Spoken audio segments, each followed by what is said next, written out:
at home if we get to that point. And, tonight they were big for us. Thanks very much, everyone. Just a spectacular game by Kawhi, 41, including the game winner. We'll talk more about his game and break it down. But now back out to the podium. Here's Joel Embiid and Jimmy Butler.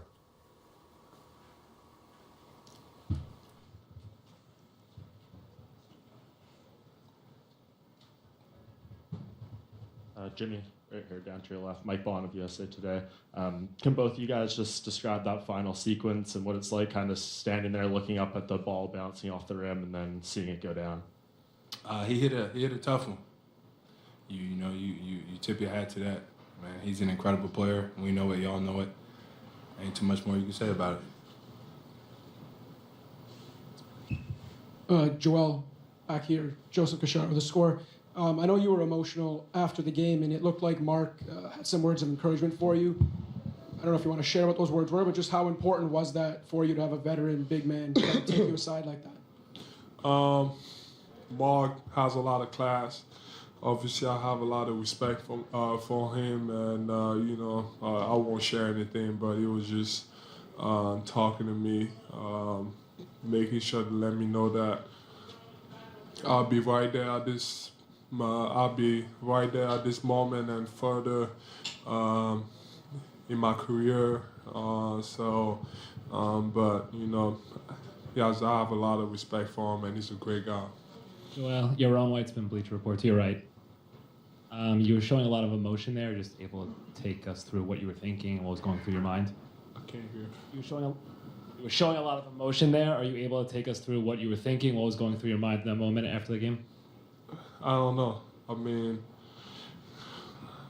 Game 7, losing the game that way. Last shot. After a hard-fought game, I feel like we had a chance. A lot of things go through your mind, and it sucks. I don't know. I can't explain it. It just sucks. Joel, I'm just back here. Can you tell me, are there any lessons that you can take away from this series? Is there anything that you can move forward? You're a young player. I'm sure people think you'll be back here many times. What are some of the lessons that you would take away from this series? I don't know.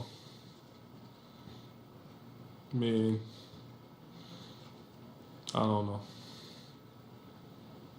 I can't think of anything. I don't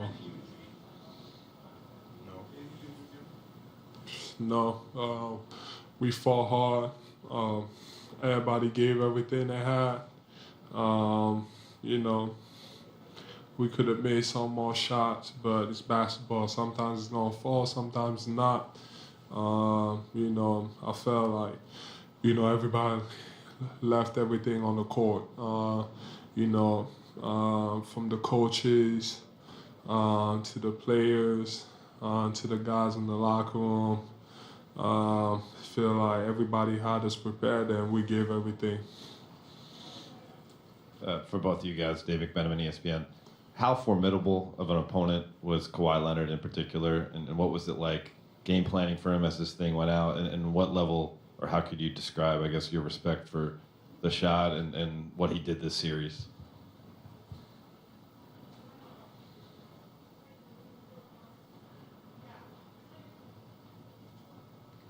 Go ahead.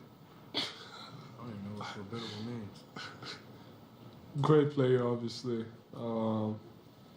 He did his thing. Got to give him credit. He made some tough shots the whole series. They leaned on him heavily,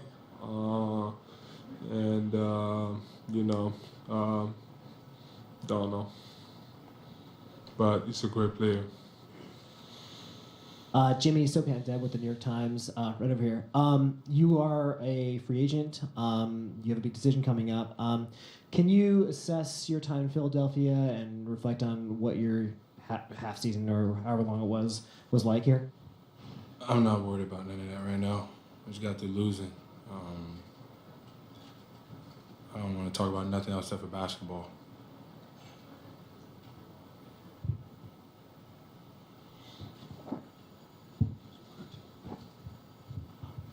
Jimmy, Michael Lee, straight ahead. After you made the layup, just what were emotions about maybe extending this game, going to overtime, and then was anything said in the locker room? Did you guys try to maybe get guys to maybe kind of let the emotions flow, or what was the mood like in the locker room after? I say the same thing, and that's just to keep your head high. You know, we had a hell of a season. We had a hell of a season. Man, it's tough. Nobody likes to lose. Not that way at that. But they did their job. Like, they played a great game in basketball. They executed. I felt like we did as well. We just came up short in the end. That's all you can say about it. But I think all year long, we did a good job of sticking together through the good and through the bad. It was definitely a fun run. Joel, you've been here for almost all of the process. Where would you say the process is right now? And you just played the most minutes you've ever played in regulation. Are you tired? I don't give a damn about the process.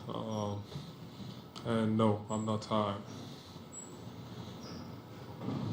Jimmy, I just wanted to ask you about Joel and Ben. You stepped into this team halfway through the year, and these two younger players were leading that team. Just your impressions on Joel and Ben and what they are as young players in this league, especially after going to war in a series like that. You know, with those two young guys, they have so much potential to be great. And the best thing about them is they want their teammates to be just as great as they are. They're constantly working, and they're constantly studying on how they can be better to help other guys be better. And those are the type of cornerstones you want in an organization. They compete, they hate to lose, and they bring it every single day, man. I have nothing but good things to say about both of them. And obviously, I know they're going to continue to get better. They're going to go down in history, and they're going to do some special things in this league. Joël, ici une question en français, si vous permettez. Cédric pour Choc FM Toronto. On a compris que vous ne voulez pas parler du process, mais en même temps, vous avez Jimmy Butler qui est à vos côtés et Tobias Harris qui ont voulu vous accompagner dans ce processus-là. On sait que vous êtes déjà une superstar, mais est-ce que vous avez déjà parlé entre vous de la possibilité de continuer dans ce processus-là et pouvoir enfin atteindre vos objectifs? Comme il a dit, en ce moment, je ne veux pas parler de ce qui va se passer pendant cet été. On vient de perdre un match dans septembre. Thanks, guys. So a whole lot of questions about the Philadelphia 76ers as their season comes to an end for the Toronto Raptors. They are moving forward to the Milwaukee Bucks, and the Eastern Conference Finals series starts on Wednesday. TNT, your exclusive home for the 2019 Eastern Conference Finals. The Bucks took 3 of 4 from Toronto in the regular season, but you got to really throw a lot of that out because the one win that the Raptors had, Giannis didn't play, but Kawhi also didn't play in that game. So, Caron Butler, Steve Smith, Jared Greenberg, let's look ahead. We've got arguably two of the best players in the Eastern Conference, two of the top 5 players in the NBA, in Kawhi and Giannis. Caron, what are you looking forward to? What are the keys to this series? Trying to slow down Giannis, and that's not going to happen, but trying to slow him down as much as possible. And I think that his versatility and what he brings to the game on a consistent basis, he is the MVP of this season in my eyes. And I think it's going to be one heck of a matchup between him and Kawhi Leonard. And I think he's going to own that challenge and try to guard him as much as possible. Yeah, the same, and I'm looking forward to see how it starts off. If who guards who, is Giannis guarding Kawhi and Kawhi guarding Giannis, and both of those guys can't afford to get in foul trouble. And then the second guy, who's going to be the second guy for the Milwaukee Bucks? And we know Pascal Siakam has been the second guy for Toronto. So a lot of things playing. One thing I wish and hope that OG Anunoby gets the chance to play in this series, because then you have Malcolm Brogdon coming back. Pretty much everybody's healthy, on both sides. Yeah, I like the fact that, Kyle Lowry touched on it a few times where he was talking about the development and play of Eric Bledsoe. So, you usually give a ton of credit to someone, before you try to clip their legs from underneath them in the playoff series. You praise them, high praise, and then that's the point of emphasis to go in there and try to slow them down.